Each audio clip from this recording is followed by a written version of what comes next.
नमस्कार, आप देख रहे हैं संभव टीवी और मैं हूं आपके साथ माधुरी तिवारी। मोहाली में इंटेलिजेंस दफ्तर में रॉकेट प्रोपेल्ड ग्रेनेड से हुए हमले ने सुरक्षा एजेंसियों की नींदें उड़ा दी हैं। अभी 2 दिन पहले ही भारी मात्रा में धमाका खेज सामग्री पकड़े जाने से भी सुरक्षा एजेंसियों ने अलर्ट जारी किया था, लेकिन किसी को इस बात की भनक भी नहीं थी कि इस बार हमला पुलिस के इंटेलिजेंस विंग के दफ्तर पर होगा। मुख्यमंत्री ने मंगलवार सुबह ही इस मामले को लेकर डीजीपी वीरेश कुमार भावरा और अन्य उच्च अधिकारियों को तलब किया। उन्होंने कहा, जो लोग भी पंजाब की शांति भंग करने की कोशिश करेंगे उन्हें बख्शा नहीं जाएगा। मोहाली में हुए ब्लास्ट के बाद सुरक्षा एजेंसियां चौकस हो गई हैं। राज्य में हाई अलर्ट जारी किया गया है। राजधानी चंडीगढ़ भी अलर्ट पर है। आइए आपको सुनवाते हैं। इतना मजबूत है कि उन्होंने कोशिशों के बावजूद उन्होंने अपने इरादे सफल नहीं होंगे।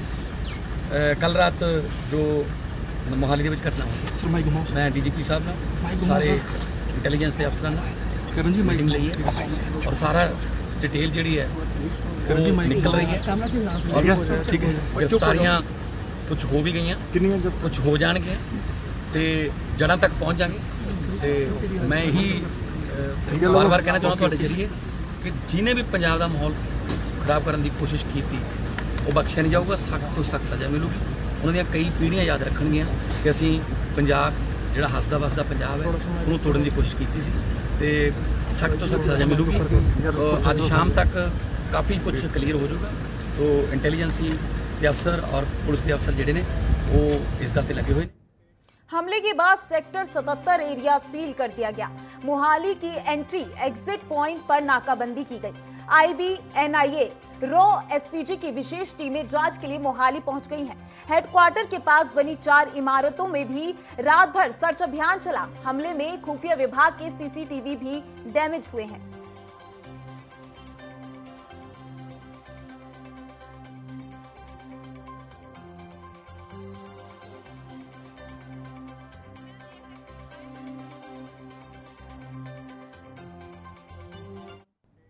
इसी पर तमाम जानकारी के लिए मेरे साथ न्यूज रूम से जोहम रुबा और प्रियांशु झा जुड़ चुके हैं। मेरा जोहम से सवाल है, जोहम क्या कुछ अपडेट अभी सामने आ रही है?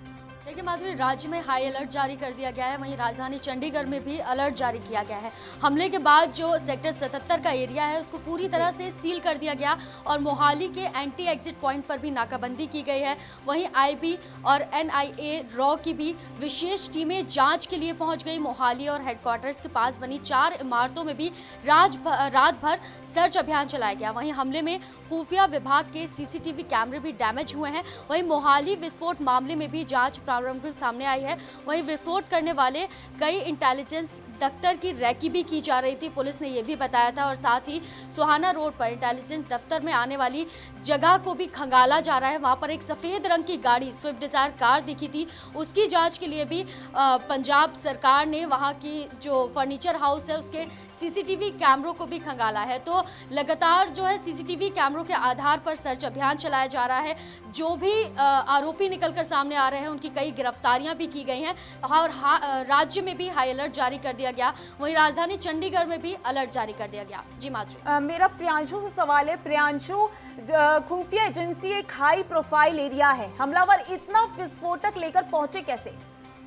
देखिए, पौष इलाके में ये हमला हुआ है और इस तरीके से इससे पहले मोहाली से पंजाब से खबर आ रही थी कि टिफ़िन बम मिलने की खबर आई थी। उसके बाद ही ये अटैक हो गया और बताया जा रहा है कि 2 लोग एक कार में 2 संदिग्ध लोग आए थे। उसके बाद उन्होंने 80 मीटर की दूरी से हमला किया। तो कहीं ना कहीं पौष इलाके में सुरक्षा में चूक हुई है, पुलिस की लापरवाही हुई है। सुरक्षा कर्मी जो थे वहाँ पर सुरक्षा कर नहीं पाए, यही कह सकते हैं, क्योंकि इस तरीके से रात में पौष इलाके में ऊपर से इंटेलिजेंस विभाग है पुलिस का, वहाँ पर उस हेडक्वार्टर पर हमला होना एक बहुत बड़ी बात होती है। और डीजीपी का भी बड़ा बयान सामने आया, उनके लिए बहुत बड़ी चुनौती साबित हो रही है। प्रियांशु, हमले का मोटिव क्या था? बिल्डिंग को नुकसान पहुंचाना या डॉक्यूमेंट्स को?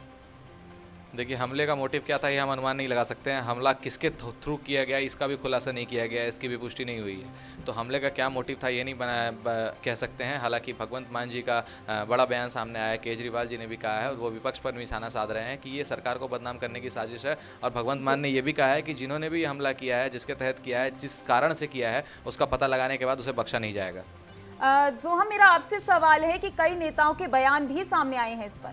जी माधुरी, बिल्कुल। जो राज्यसभा सदस्य हैं डॉक्टर संदीप पाठक, उन्होंने इस हमले की आलोचना भी की है और कहा है कि ये कायराना हमले की वो निंदा भी करते हैं और पुलिस जो है वो घटना की जांच में भी जुटी हुई है। वहीं भगवंत मान की सरकार विपक्ष पर भी हमलावर होने के बाद दिल्ली के मुख्यमंत्री अरविंद केजरीवाल ने भी ये चीज़ कही है कि मोहाली ब्लास्ट में उन लोगों की कायराना हरकत को बख्शा नहीं जाएगा जो पंजाब की शांति को भंग करना चाहते हैं। वहीं आम आदमी पार्टी की पंजाब सरकार उन लोगों के मंसूबे पूरे नहीं होने देगी और साथ ही ये भी कहा कि पंजाब के सब लोगों के साथ मिलकर हर हालात में शांति कायम रखने के लिए कहा गया है और सभी दोषियों को कड़ी से कड़ी सजा भी दी जाएगी, ये भी भगवंत मान ने कहा है। प्रियांशु और जोहम आपके साथ फिर से जुड़ेंगे। पहले दर्शकों को बता दें, मोहाली विस्फोट मामले में प्रारंभिक जांच में सामने आई है कि विस्फोट करने वालों ने पहले इंटेलिजेंस दफ्तर की रेकी की थी। पुलिस ने सोहाना रोड से इंटेलिजेंस दफ्तर को जाने वाली सड़क, जहां से सफेद रंग की स्विफ्ट कार गुजरी थी, उसकी जांच के लिए इस रोड पर स्थित पंजाब फर्नीचर हाउस की सीसीटीवी फुटेज भी लिया है।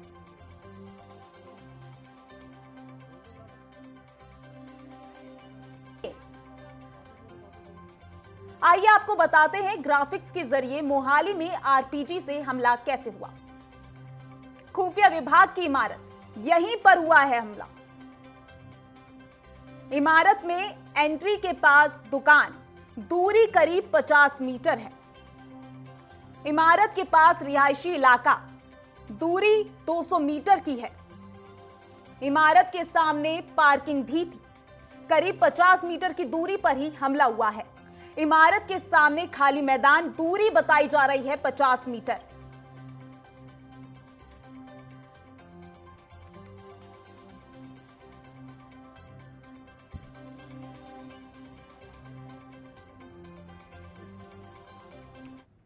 आइए आपको सुनवाते हैं डीजीपी का क्या कहना है। यहाँ पर इंटेलिजेंस हेडक्वार्टर में उसको लेके आज हमने एक मीटिंग की है। इंटेलिजेंस के ऑफिसर हैं और जिला पुलिस के एसएसपी साहब और डीआईजी साहब। इस केस को फेस करने के लिए हम लोग पूरे एफर्ट्स कर रहे हैं। हमारे पास लीड हैं और जल्दी ही हम इस केस को सॉल्व कर लेंगे।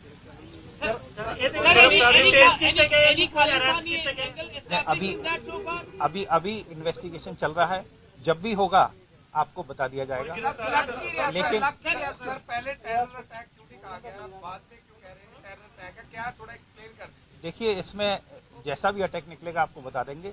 मेन ये है कि आपको पता ही है कि एक प्रोजेक्टाइल ने हिट किया है और उसमें जो एक्सप्लोजिव इस्तेमाल हुआ है वो टीएनटी लग रहा है। बाकी इसमें जिस तरीके से इंसिडेंट हुआ है शाम के टाइम, उस टाइम कमरे में कोई नहीं था और इम्पैक्ट दीवार पे आया, इसलिए नुकसान कोई नहीं हुआ है। और लेकिन ये चैलेंज है और हम इसको इस केस को सॉल्व करने के लिए पूरे कोशिश कर रहे हैं। इस सड़क पर मात्र एक ही दुकान है और यहां पर सीसीटीवी भी लगे हैं। सूत्र बताते हैं कि पंजाब पुलिस कल शाम 6 बजे से लेकर 8 बजे तक इस इलाके में सक्रिय मोबाइल नेटवर्क की भी जांच कर रही है।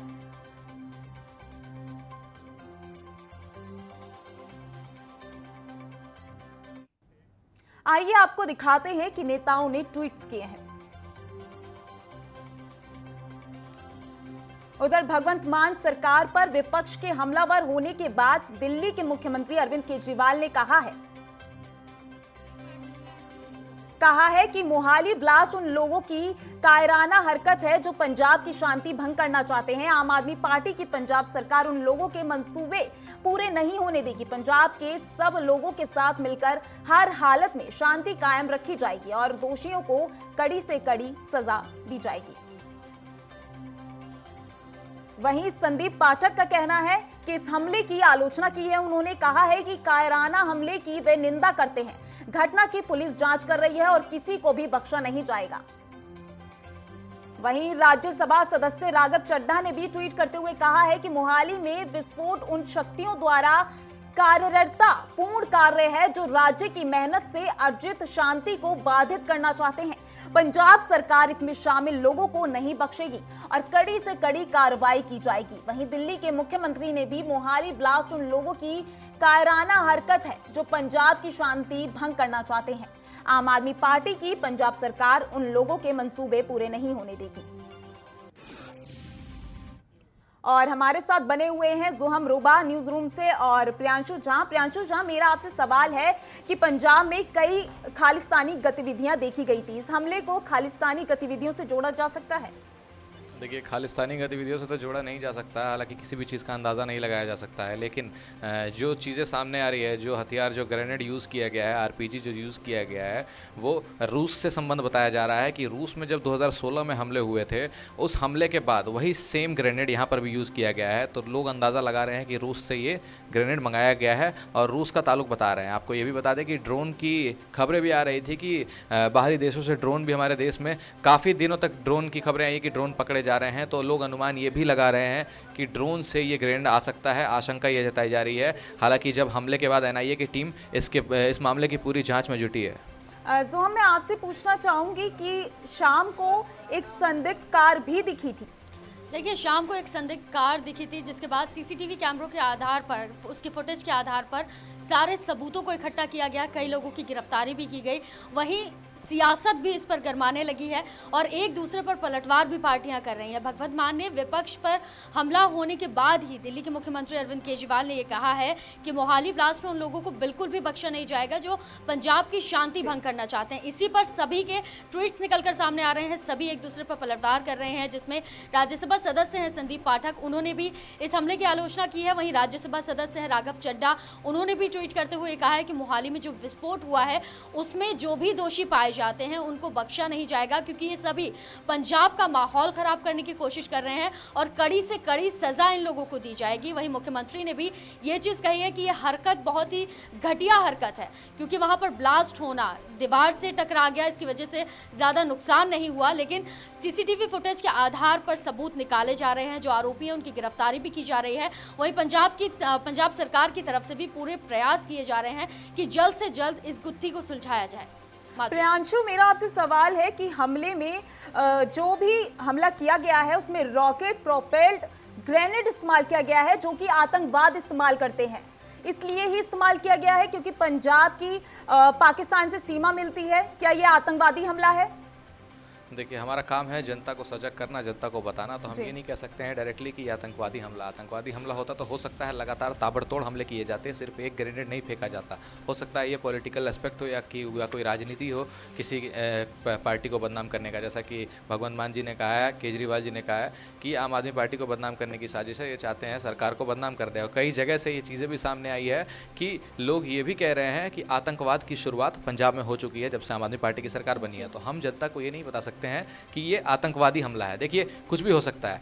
जब भी कुछ दिन पहले जो कुछ हथियार के साथ लोग पकड़े गए करनाल में, वो पंजाब की तरफ से ही आ रहे थे और महाराष्ट्र की तरफ जा रहे थे, काफ़ी संख्या में हथियार पाए गए थे उनके पास। उसके बाद टिफिन बम मिलने की एक खबर आई थी, उसके बाद अब जाके ये हमला किया गया है और बिल्डिंग के तीसरे फ्लोर पर जहाँ पर कोई मौजूद नहीं होता है उस जगह पर ये ग्रेनेड जाता है, जो ग्रेनेड को बताया जा रहा है कि 2016 में रूस में यही सेम ग्रेनेड यूज़ किया गया था, आरपीजी यूज़ किया गया था और वही सेम अभी मोहाली में यूज़ किया गया था। रूस से कनेक्शन बताया जा रहा है, इसको हम आतंकवादी हमला नहीं कह सकते हैं। और डीजीपी ने भी कहा है, वीके भवरा ने, कि इस पर हम जांच कर रहे हैं, जांच के बाद ही हम तय कर पाएंगे कि आतंकी हमला है या फिर क्या है। प्रियांशु, हमले के बाद पंजाब के सीएम भगवंत मान ने बैठक भी की, बैठक में क्या कुछ कहा उन्होंने?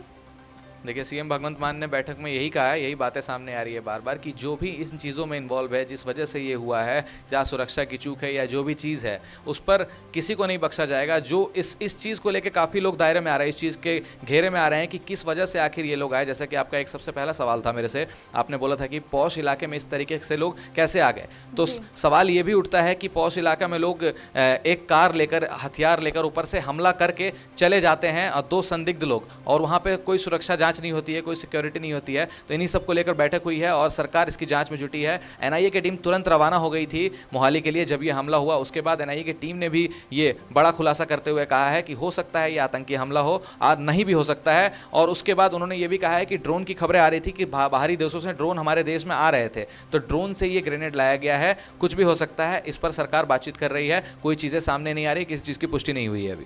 प्रियांशु, सुरक्षा एजेंसियां जांच में जुट गई है, जांच में क्या कुछ सामने आया है अभी तक? देखिए जांच में अभी तक बताया मैंने जैसे आपको कि एनआईए की टीम भी जांच कर रही है और पुलिस के लिए बहुत बड़ी चुनौती है कि आखिर ये लोग आए कैसे और हमला कैसे हो गया। जो बड़ा जैसे कि ये इंटेलिजेंस विभाग का पॉश इलाके में ऑफिस पड़ता है, जहां पर सुरक्षा घेरा काफ़ी मजबूत होता है, जहां पर सुरक्षा की कड़ी को तोड़कर ये लोग अंदर आते हैं और हमला करके चले जाते हैं। तो इस पर भी सवाल उठता है। तो उन्होंने अभी कोई खुलासा नहीं किया है। उन्होंने बोला है कि जाँच चल रही है और जाँच के बाद ही हम आपको बता पाएंगे। और मीडिया से भी काफ़ी देर बातचीत हुई। डीजीपी जो है, डीजीपी वीके भवड़ा जो है, करीब काफ़ी देर मीडिया से उन्होंने वार्तालाप किया और वार्तालाप के दौरान यही कहा कि हम आपको पुष्टि करेंगे जांच के बाद ही। एनआईए की टीम भी जांच कर रही है और बार बार ये कहा जा रहा है कि हो सकता है ड्रोन से ये हथियार लाया गया हो और रूस से कनेक्शन बताया जा रहा है, क्योंकि वो हथियार सेम 2016 में रूस में देखा गया था। उसके बाद अब ये भारत में मोहाली में इस्तेमाल किया गया है। वो हथियार दोनों एक दूसरे से जोड़ रहे हैं उसको कि रूस में जो हथियार यूज़ किया गया था वो भारत में यूज़ किया गया है। सेम हथियार हो सकता है। प्रियांशु, मेरा आपसे आखिरी सवाल ये है कि बार बार पंजाब के ही सरकारी दफ्तरों को निशाना क्यों बनाया जा रहा है? देखिए जैसा कि बड़ा बयान केजरीवाल जी का सामने आया, उन्होंने बताया है कि पंजाब में आम आदमी पार्टी को बदनाम करने के लिए लोग साजिश कर रहे हैं। तो पॉलिटिकल मुद्दे पे बात अगर करें तो पॉलिटिकल चीज़ सोचे तो हो सकता है ये चीज़ें कई बार सामने आई है भारत देश में, और पंजाब में ही क्यों किया जा रहा है इस पर कुछ नहीं कह सकते हैं, क्योंकि पंजाब के आसपास पाकिस्तान का बॉर्डर है, तो पाकिस्तान से हथियार भी आते हैं। और आपको पता होगा कि काफ़ी दिन पहले एक सुरंग भी पता लगाया गया था कि वहाँ पर सुरंग है, वहाँ से भी हथियार आ सकते हैं। तो पंजाब काफ़ी नज़दीक होता है और ये जो संगठन पाए जाते हैं ज़्यादातर लोग पंजाब से ही निकलते हैं और पंजाब की तरफ से ही अगर बॉर्डर क्रॉस करना होता तो लोग वहीं से आते हैं। तो हो सकता है इसी वजह से पंजाब में हमला हुआ। और आम आदमी पार्टी बहुत बड़ा दावा कर रही है कि सरकार को बदनाम करने की साजिश है, तो कुछ भी हो सकता है। माधुरी, चलिए, प्रियांशु झा और जोहम रुबा, आपका हमारे साथ जुड़ने के लिए और तमाम जानकारी के लिए धन्यवाद। मोहाली में इंटेलिजेंस दफ्तर में रॉकेट प्रोपेल्ड ग्रेनेड से हमला किया गया है। सुरक्षा एजेंसियां जांच कर रही हैं। अब देखना होगा कि जांच में क्या क्या बातें सामने आती हैं। तब तक के लिए देखते रहिए संभव टीवी। नमस्कार।